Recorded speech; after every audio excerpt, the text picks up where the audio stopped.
There will be no negotiations with Russia as long as its troops are in Ukraine. This was once again confirmed by the head of the Ukrainian presidential office, Andriy Yermak. According to him, only after the occupying army leaves Ukraine there will be a chance for diplomacy.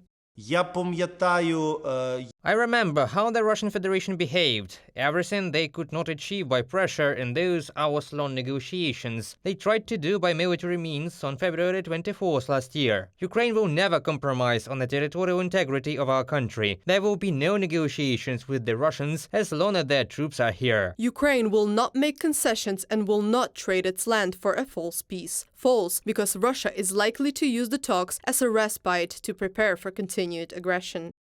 What kind of negotiations do you want to have with the killer? About what? About giving the killer time to prepare for the next stage and finish you off, and in the meantime provoke you with terrorist attacks, provoke you with political assassinations, increase spending on global propaganda, increase information pressure that Ukraine is a Nazi? With whom? With people who have made it perfectly clear that they hate international law, don't give a damn about it, and will violate it at any time. With impunity. Mikhailo Podolyak, advisor to the head of the office of the President of Ukraine, in an interview with RBC Ukraine. The Ukrainian peace formula presented in November 2022 by Ukrainian President Volodymyr Zelensky's team is designed to end the war and achieve security in Europe. Kyiv's peace plan consists of 10 points, namely radiation, nuclear, food and energy security, release of prisoners and deportees, restoration of territorial integrity, withdrawal of Russian troops, prevention of escalation and ecocide, and recording the end of the war. The implementation of the Ukrainian formula has already been supported by dozens of states, and the geography is trying to be expanded.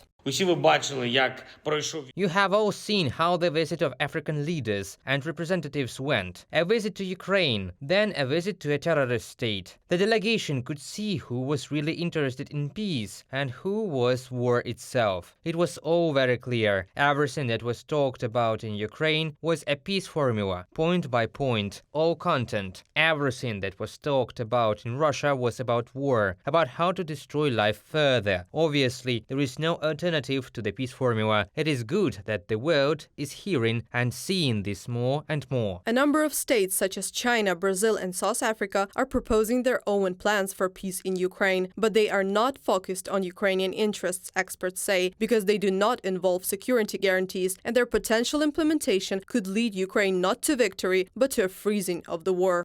The 10-point peace formula that Volodymyr Zelensky presented is now the basic plan on all major platforms. Moreover, a peace summit is planned where representatives not only of our allies but also of neutral countries will be considered. The final list of representatives in the summit has not yet been announced, but there definitely will be no room for representatives of Russia and Belarus. According to international media reports, European officials are seeking the participation of Brazil, India, Saudi Arabia and China, countries that have offered to mediate talks between Kyiv and Moscow.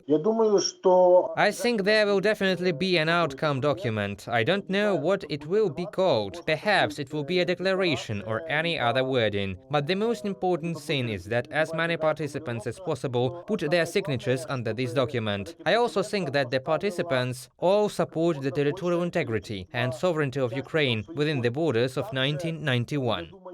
It is yet unknown where the Global Peace Summit will take place. Preliminary options include Denmark, Sweden, Switzerland and France. The platform may be held as early as June. Reported by Anastasia Tarnavska, Victoria Nikipelova, UATV News.